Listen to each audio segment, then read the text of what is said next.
बागेश्वर धाम की सच्चाई क्या है? क्या आपके मन में भी ये विचार आया है कि बागेश्वर धाम की सच्चाई है क्या? तो आज का ये विचार आपके मन से दूर होने वाला है। हम आपको बागेश्वर धाम की पूरी सच्चाई बताएंगे।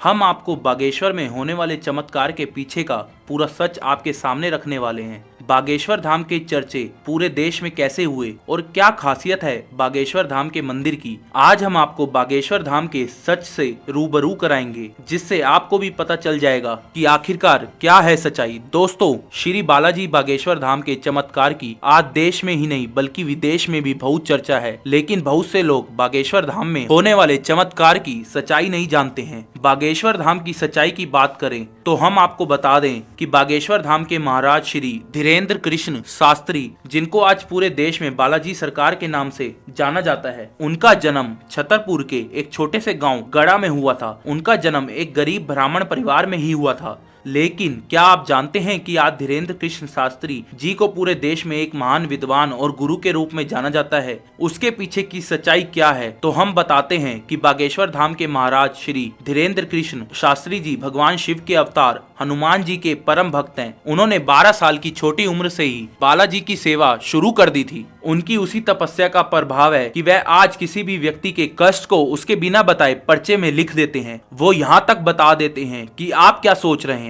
उनके द्वारा लिखा गया एक एक शब्द सत्य होता है। आज तक कोई भी उन्हें झूठा साबित नहीं कर पाया है। आपने बागेश्वर धाम में अर्जी लगाने के बारे में अवश्य सुना होगा, लेकिन क्या आप जानते हैं कि जिस भी व्यक्ति की अर्जी को श्री बालाजी सरकार स्वीकार कर लेते हैं, उस व्यक्ति को या फिर उसके परिवार के किसी भी व्यक्ति को लगातार 2 दिन सपने में बंदर दिखाई देते हैं। सपने में बंदर दिखाई देने वाली बात बिल्कुल सही है दोस्तों। जितने भी लोगों की अर्जी स्वीकार हुई है, उनको सपने में बंदर अवश्य दिखाई दिए हैं। बड़े बड़े न्यूज चैनल वाले बागेश्वर महाराज जी की उनके दिव्य दरबार की शक्तियों के बारे में जानने के लिए ही बागेश्वर धाम पहुंचे, लेकिन बागेश्वर बालाजी सरकार की कृपा से बागेश्वर महाराज जी ने खुद मीडिया वालों की पोल खोल दी थी और मीडिया वाले अंत में बागेश्वर धाम में नतमस्तक होकर वापस लौट आए। साथ ही में बागेश्वर बालाजी सरकार से आशीर्वाद लेकर भी आए। बागेश्वर महाराज जी ने बालाजी सरकार की कृपा से हजारों भक्तों का भला किया है और वर्तमान में बागेश्वर महाराज जी विदेशों की यात्रा कर रहे हैं। बागेश्वर बालाजी सरकार की महिमा अपरंपार है। वैसे तो बालाजी सरकार की ऐसी कृपा है कि बागेश्वर धाम में जो भी जाता है वह खाली हाथ नहीं लौटता। बागेश्वर बालाजी उसकी झोली हमेशा भरते आए हैं और भरते रहेंगे। इसी के साथ ही बागेश्वर महाराज दूसरे जिलों या अन्य राज्यों में अपनी कथा करने और दरबार लगाने के लिए जाने जाते हैं, तो वहां भी बड़े बड़े मीडिया कर्मी और पत्रकार बागेश्वर महाराज जी की परीक्षा लेने की कोशिश करते हैं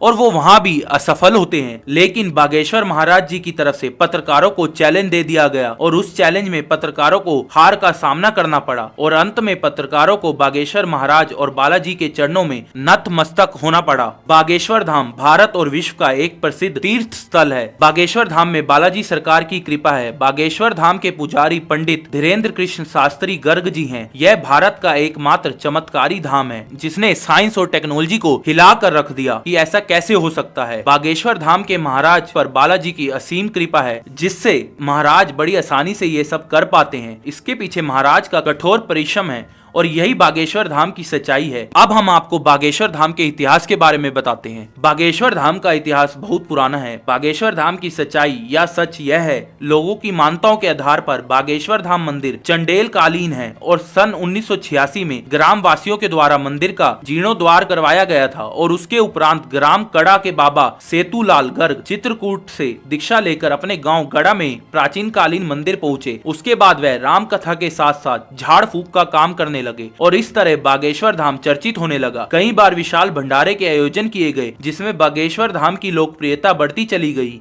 बागेश्वर धाम श्री धीरेन्द्र कृष्ण महाराज का जन्म 4 जुलाई 1996 को गड़ा छतरपुर मध्य प्रदेश में हुआ। लोग इन्हें महाराज बागेश्वर धाम से तथा चमत्कारी महाराज के नाम से भी जानते हैं। वर्तमान समय में धीरेन्द्र कृष्ण आज मध्य प्रदेश में ही अपना दरबार लगाते हैं तथा लोगों की समस्याओं का समाधान करते हैं। बागेश्वर धाम महाराज ने बचपन में ही रामायण महाभारत जैसे काव्यों का अध्ययन किया था। इसके बाद इन्होंने वृंदावन में जाकर आगे की पढ़ाई करने की कोशिश की, लेकिन गरीबी की वजह से ही वृंदावन में आगे की पढ़ाई नहीं कर पाए, तो इन्होंने बागेश्वर धाम में स्थित हनुमान मंदिर में ध्यान लगाना प्रारंभ कर दिया। इसके अलावा दिव्य दरबार में ये मंगलवार को अर्जी अर्जी लगाते हैं, जहाँ पर लोगों की समस्याओं का निवारण करते हैं। लोग अर्जी लगाने से पहले यहाँ के टोकन को खरीदते हैं और उसके बाद नारियल को लाल कपड़े में बांधकर अपनी मनोकामना पूरी करने के लिए यहाँ पर 21 बार मंदिर की परिक्रमा लगाते हैं। और यहाँ अर्जी लगाने के लिए कई सारे लोग आते हैं और उसके बाद बागेश्वर धाम के दिव्य दरबार में जाकर महाराज जी के मुख से प्रवचन सुनते हैं। तो दोस्तों,